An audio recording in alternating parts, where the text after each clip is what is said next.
Perkenalkan, nama saya Alessandro Edison Jululu dengan NIM 20030200061. Jurusan Administrasi Bisnis kelas C semester 1. Video ini saya buat guna memenuhi ujian tengah semester mata kuliah Sosiologi. Pada kesempatan ini saya ingin menjelaskan mengenai pengantar sosiologi. Pengertian sosiologi adalah salah satu cabang ilmu pengetahuan yang sangat bermanfaat untuk dipelajari. Di dalam sosiologi kita mempelajari banyak hal tentang interaksi sosial, masyarakat, dan dinamikanya. Selain dari pengertian tersebut, para pakar ahli sosiologi juga banyak yang memberikan pendapatnya mengenai apa definisi sosiologi. Definisi sosiologi menurut Perintim A. Sorokin mengartikan sosiologi sebagai ilmu pengetahuan yang mempelajari tentang hubungan pengaruh timbal balik antara gejala sosial dan gejala non-sosial. Yang dimaksud dengan hubungan pengaruh dan timbal balik antara gejala sosial ini, contohnya gejala politik dengan hukum, gejala ekonomi dengan moral, gejala agama dengan moral.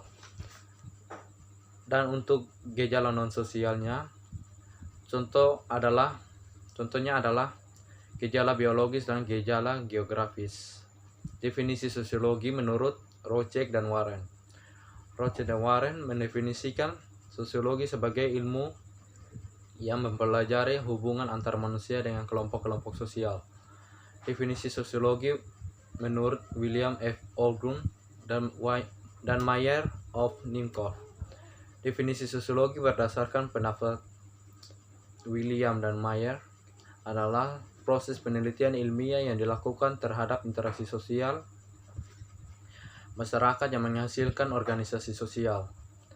Definisi sosial menurut Seo Marjan dan Seo Mardi memberikan definisi sebagai ilmu pengetahuan yang mempelajari struktur sosial, proses dan perubahan sosial.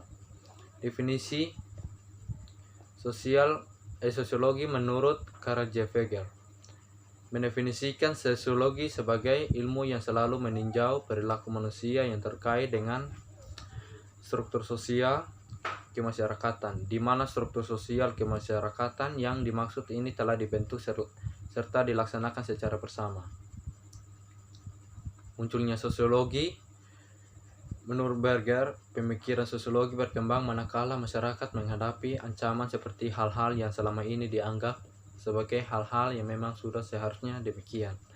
Benar nyatanya menghadapi apa yang oleh Berger disebut deeds or the taken of the granted world. Manakala hal-hal yang selama ini menjadi pegangan manusia mengalami krisis, maka mulailah orang melakukan renungan sosiologis. Sosiologi dicetuskan pertama kali oleh ilmuwan Prancis, Auguste Comte, yang akhirnya dikenal sebagai Bapak Sosiologi. Namun demikian, sejarah mencatat bahwa Émile Durkheim, ilmuwan sosiologi Prancis yang kemudian berhasil melembagakan sosial sebagai disiplin akademis. Selanjutnya, Comte membedakan antara sosiologi statis dan sosiologi dinamis. Sosiologi statis memusatkan perhatian pada hukum-hukumnya statis menjadi dasarnya adanya masyarakat. Sedangkan sosiologi dinamis memusatkan perhatian mengenai perkembangan masyarakat dalam arti pembangunan. Masyarakat dan kebudayaan. Masyarakat adalah sekelompok orang yang hidup bersama menghasilkan kebudayaan. Oleh karena itu, tidak ada masyarakat tanpa kebudayaan dan tidak ada kebudayaan tanpa masyarakat. Kebudayaan bersifat superorganik adalah sebutan kebudayaan yang diberikan oleh Melville J. Herkovitz. Disebut sebagai superorganik karena kebudayaan diwariskan turun-temurun dan satu generasi ke generasi berikutnya, sehingga tetap hidup terus-menerus secara berkesinambungan meskipun orang-orang yang menjadi anggota masyarakat silih berganti karena adanya kelakuan dan kematian. Pengertian kebudayaan. Pengertian kebudayaan dalam arti luas merupakan kreativitas manusia, cipta kerja, rasa, dan karsa. Dalam rangka mempertahankan kelangsungan hidupnya, manusia selalu melakukan kreativitas dalam arti luas untuk memenuhi kebutuhan biologis, sosiologis, dan psikologis yang diseimbangkan dengan ancaman, gangguan, hambatan, tantangan dari lingkungan alam sosialnya. Definisi kebudayaan menurut para ahli. Menurut Taylor, kebudayaan adalah salah satu keseluruhan aktivitas manusia, termasuk pengetahuan, kepercayaan, seni, moral, hukum, adat istiadat, dan kebiasaan-kebiasaan yang diperoleh manusia sebagai anggota masyarakat. Definisi kebudayaan menurut Selo Soemarjan dan Soelaiman Soemardi mengartikan kebudayaan sebagai semua hasil karya, rasa cipta, dan cipta kerja masyarakat. Karya meliputi produk teknologi dan kebendaan lainnya. Rasa meliputi jiwa manusia yang selaras dengan norma dan nilai sosial. Unsur kebudayaan. Unsur kebudayaan menurut Clugton dalam universal kategori full kultur meliputi peralatan dan perlengkapan manusia seperti pakaian, perumahan, peralatan rumah tangga, senjata, alat produksi, dan alat transportasi, dan lain-lainnya. Mata pencaharian hidup dan sistem ekonomi seperti pertanian, peternakan, sistem produksi, distribusi, konsumsi, sistem kemasyarakatan, sistem kekerabatan, organisasi politik, sistem hukum, sistem perkawinan, dan lain-lain. Bahasa seperti lisan maupun tertulis. Kesenian seperti seni rupa, seni tari, seni suara, dan seni gerak, dan lain-lainnya. Sistem pengetahuan religi seperti sistem kepercayaan, agama, dan lain-lain. Unsur normatif kebudayaan sebagai berikut. Unsur-unsur normatif misalnya apa yang baik dan yang buruk, apa yang menyenangkan dan tidak menyenangkan, apa yang sesuai dengan keinginan dan tidak sesuai keinginan. Unsur-unsur berhubungan dengan apa yang seharusnya, seperti bagaimana seharusnya orang berperilaku. Unsur-unsur yang menyangkut kepercayaan, seperti harus mengadakan upacara adat pada saat kelahiran, pertunangan, perkawinan, dan lain-lain. Kebudayaan sebagai sistem. Norma kebudayaan yang menyangkut aturan yang harus diikuti bersifat normatif. Kebudayaan menentukan cara bertindak, cara berpikir, dan cara merasa yang dikenal dan diikuti secara umum oleh para anggota masyarakat. Klasifikasi norma masyarakat. Kebiasaan folkways adalah suatu aturan dengan kekuatan mengikat yang lebih kuat daripada usek, karena kebiasaan merupakan perbuatan dilakukan berulang-ulang sehingga menjadi bukti bahwa melakukannya menyukai dan menyadari perbuatannya. Kebiasaan ini apabila dilakukan oleh sebagian besar anggota masyarakat disebut dengan tradisi, menjadi identitas atau ciri masyarakat yang bersangkutan. Contohnya, kebiasaan menghormati dan mematuhi orang yang lebih tua. Kebiasaan menggunakan tangan kanan apabila hendak memberikan sesuatu kepada orang lain. Kebiasaan mengunjungi yang lebih tua pada hari raya. Tata kelakuan mores adalah aturan yang sudah diterima masyarakat dan dijadikan alat pengawas atau kontrol secara sadar atau tidak sadar oleh masyarakat kepada anggota-anggotanya. Tata kelakuan mengharuskan atau melarang anggota masyarakat untuk menyelesaikan tindakan terhadap apa yang berlaku. Pelanggaran terhadap tata kelakuan akan diberi sanksi berat seperti diarak di depan umum atau bahkan dirajam. Contohnya, larang buang air kecil di sembarang tempat, larang berzina. Lembaga sosial. adalah sistem hubungan sosial terorganisasi yang mewujudkan nilai-nilai dengan tata cara umum untuk memenuhi kebutuhan dan dasar masyarakat. Contohnya, lembaga keluarga, lembaga agama, lembaga pendidikan, lembaga ekonomi, dan lembaga politik. Seperti masyarakat memberikan pengalaman tertentu yang tidak diberikan masyarakat lain kepada para anggotanya. Timbulnya konfigurasi kepribadian yang khas dari para anggota masyarakat tersebut disebut model personality atau Du Bois. Sebagian besar ciri kepribadian dimiliki oleh sebagian besar masyarakat yang tersebut adalah kebudayaan modal. Relativisme kebudayaan. Fungsi dan arti suatu unsur adalah berhubungan dengan lingkungan atau keadaan kebudayaannya. Oleh karena itu, kita tidak bisa menganalisis kelompok kebudayaan lain dengan normatif.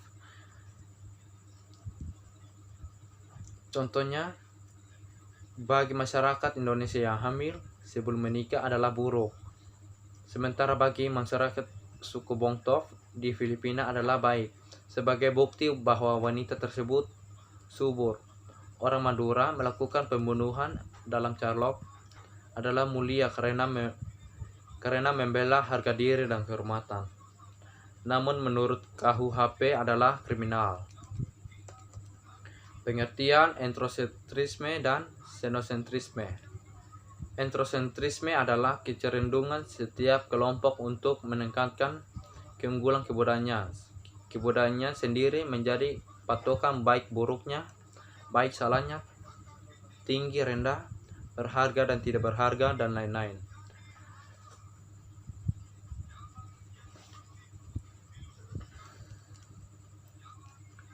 Contoh entrosentrisme menyebut dirinya sebagai orang yang terpilih, ras unggul, sementara yang lain dianggap kafir, barbar, tidak beradab, terbelakang, dan lain-lain.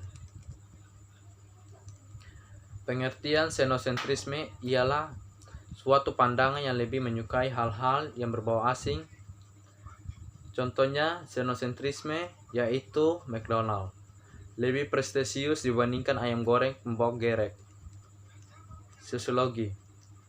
Menurut Peter L. Belger, berbeda dengan makhluk lain yang seharusnya perilakunya dikendalikan naluri insting.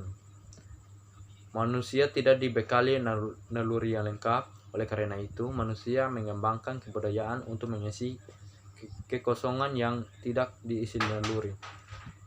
Kebudayaan yang harus dipelajari oleh setiap anggota baru masyarakat melalui sosialisasi. Pengertian sosialisasi menurut Peter L. Belger, sosialisasi ialah proses pada seorang anak yang sedang belajar menjadi anggota masyarakat. Adapun yang dipelajari ialah peranan pola hidup dalam masyarakat yang sesuai dengan nilai dan norma-norma maupun kebiasaan yang berlaku dalam masyarakat.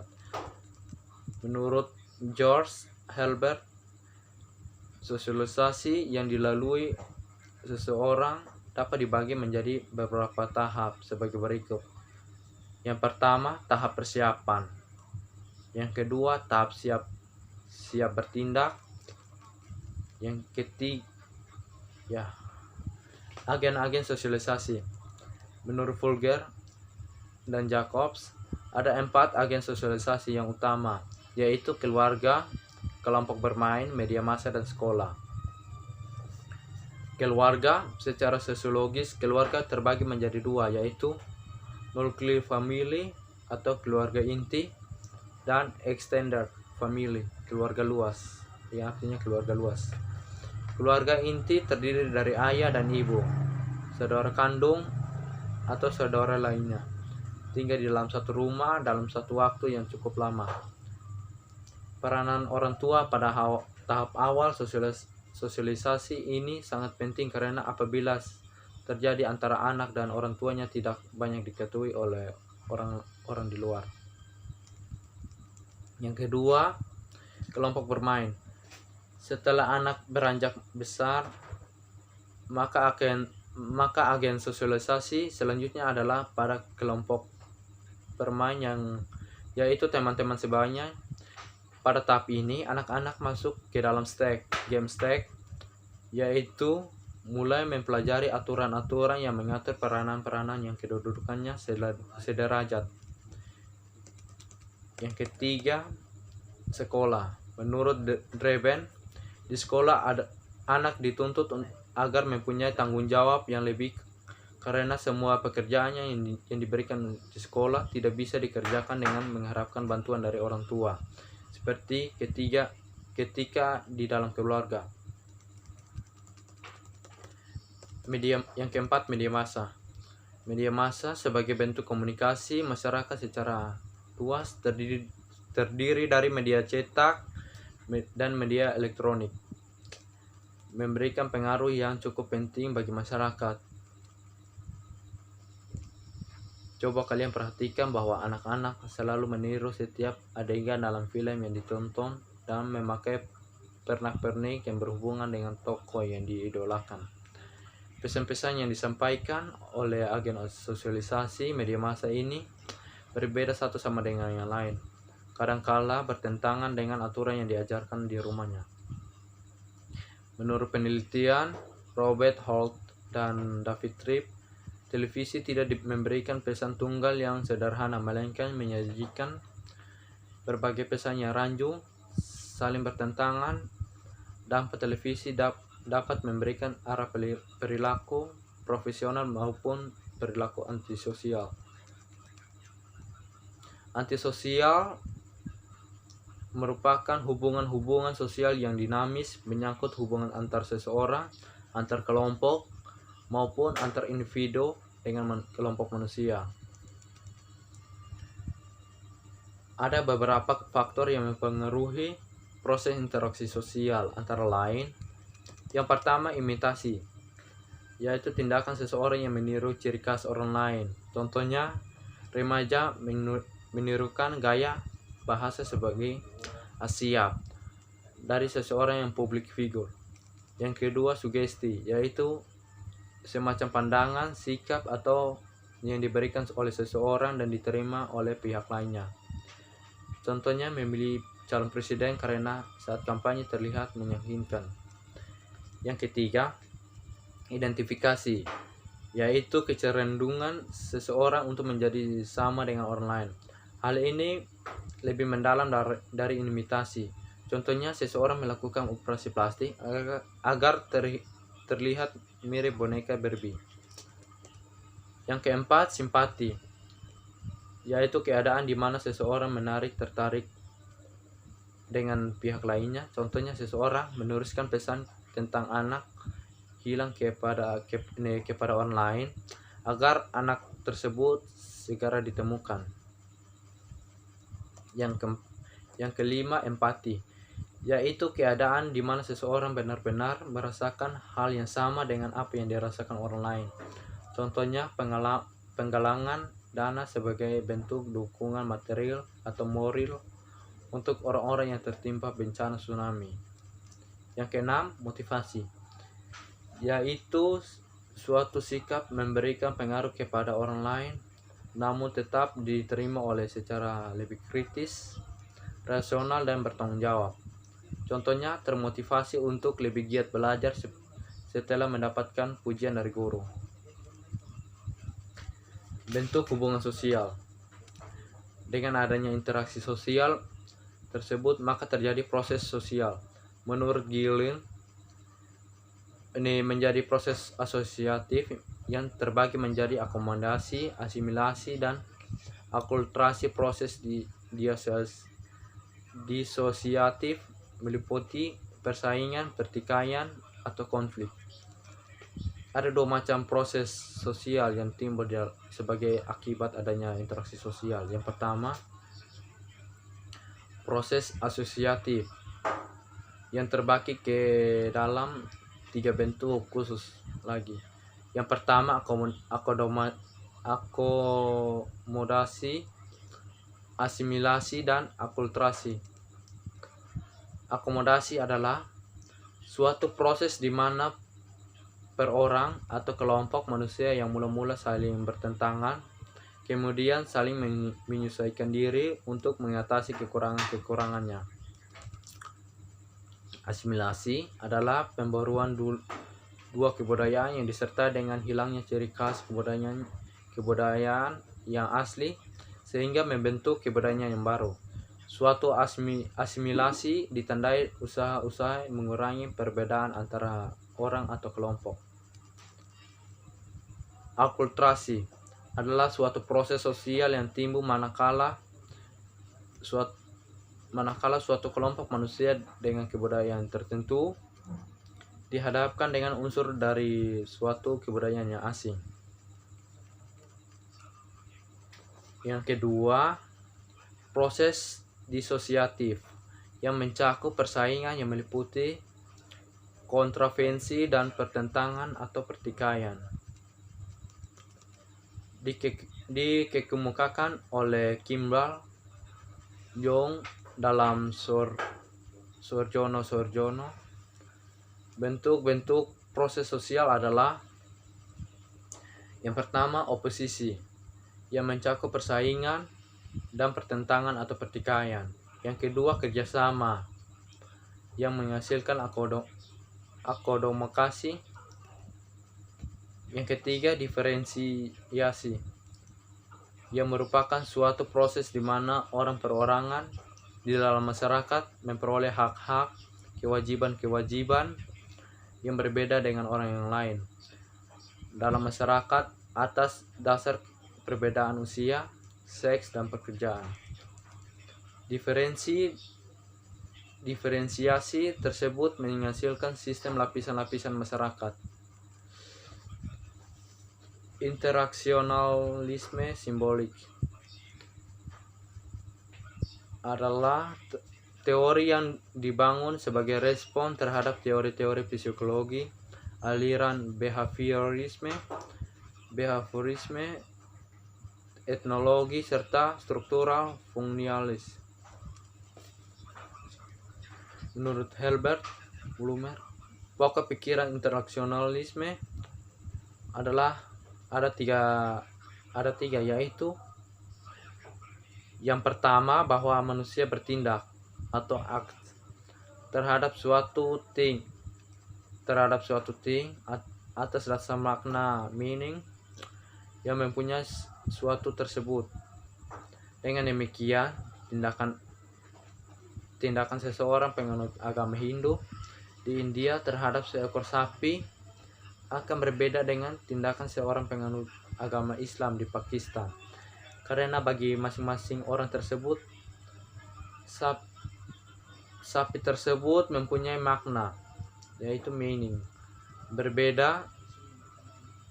Kemudian Blumer mengungkapkan bahwa makna yang dimiliki sesuatu muncul dari interaksi sosial antara seseorang dengan sesamanya.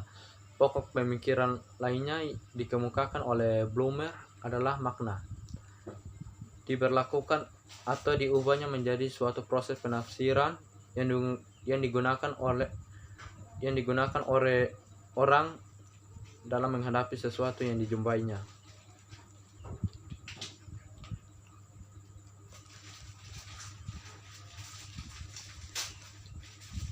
Interaksionalisme atau simbolik yang ditengahkan Blumer mengandung sejumlah rumus, image, atau ide-ide dasar yang dapat diringkas sebagai berikut. Masyarakat terdiri dari manusia yang berinteraksi. Kegiatan tersebut saling bersesuaian melalui tindakan bersama, membentuk apa dikenal sebagai organisasi atau struktural sosial. Interaksi terdiri dari berbagai kegiatan manusia yang berhubungan dengan kegiatan manusia lainnya. Yang ketiga, objek-objek tidak mempunyai makna intrinsik. Makna lebih merupakan produk interaksi simbolik. Objek-objek dapat diklasifikasikan ke dalam 3 kategori yang luas, yaitu Pertama, objek fisik seperti meja atau tanaman atau mobil. Objek sosial seperti ibu, guru, menteri atau teman. Objek abstrak seperti nilai-nilai, hak dan peraturan. Manusia tidak hanya mengenal objek eksternal, mereka dapat melihat dirinya sebagai objek. Stratifikasi sosial. Stratifikasi sosial adalah pembedaan anggota masyarakat berdasarkan status yang dimilikinya kelas sosial.